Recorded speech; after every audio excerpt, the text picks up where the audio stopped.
Hi, Mike, first of all.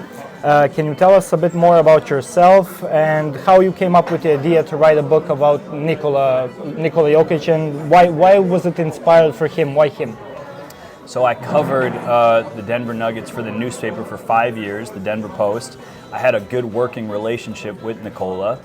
That being said, I still felt like I didn't know a lot about Nikola. And so when the opportunity came about after the Nuggets won the championship to pursue a book and to write about him, to go to Serbia and to learn more, I couldn't pass on it. It was too special of an opportunity. He was too good of a player.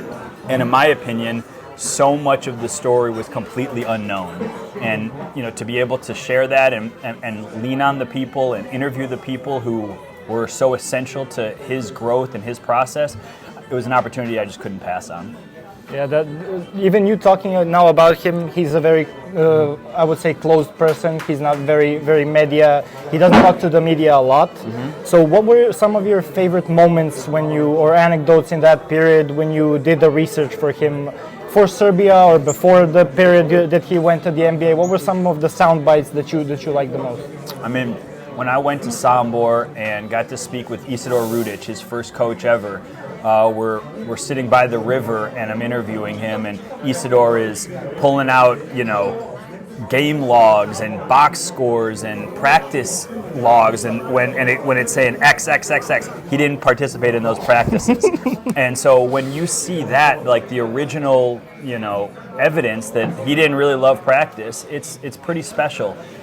So Isidore's help, and Nebojša, his godfather, is here, and I had talked with Nebojša numerous times because I used to interview him with the newspaper, but I had never met him. Tonight is the first night that I've ever met Nebojša in person, and it's so unbelievable how helpful he was, how insightful he was, and so.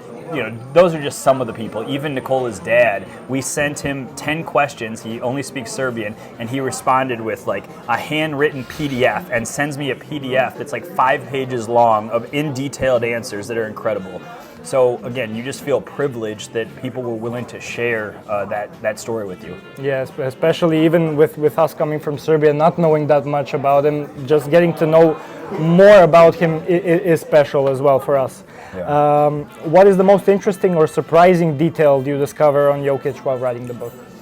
I think how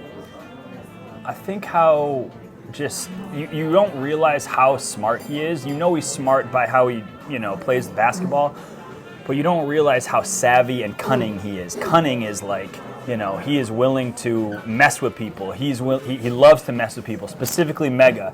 He loved messing with people at Mega, and in the moment, they're like little anecdotes, but then he becomes this thing, and now they're amazing when you look back on it. And he just loves to, what I know and what I had learned while covering him is that he's always playing a joke on you. And the quicker you assume that he's playing a joke on you, the better you're going to understand him. Just the other day, I remember him on an interview on the podium, and he was laughing at somebody falling down behind the camera. So how would you describe Jokic's personality off the court? We saw a different Jokic off the court for the national squad, and we see a different off the court, I feel, in the NBA. So how would you kind of describe those types? The reason he was laughing so much at that girl is because he likes that girl so much. And she's referenced in the book. Her name is Taylor Vinchek, and he really, really likes her as a person. And so that's the reason why he laughed. He never would have laughed if he didn't like her, because that is just mean. But because they have a good relationship, he felt like he can mess with her. So again, if he can play a joke on you, that's what he lives for. He lives for messing with people. And off the court, I think he just wants to be a regular guy, away from the spotlight, away from the cameras, away from interviews. I know how much he dislikes interviews, and it was my job to try to make him engage, keep him engaged in some of those interviews. So the fact that he, again, I don't want to suggest that he and I are close friends or good, but there's a working relationship. There's some level of respect there, and the fact that he was willing to sit down with me and talk to me, I think was an acknowledgement of who he is away from the court, because he respected and recognized that I had talked to a lot of people outside of the normal purview, right? And he was willing to sit down, and he said, you talk to the right people, you talk to the good people. I kind of like that. That's awesome. That's awesome. And the last one I have for you is, do you have any special messages for any Jokić fans that will be reading this yearbook?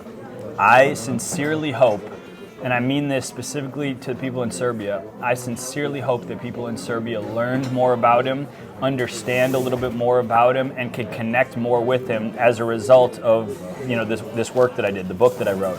I really hope that people say, now I feel like I understand him more, and if it means he gets a little bit more privacy as a result, then I really did my job. Exactly. Thank you very much, Mike. Thank you. Thank you very much. Yeah.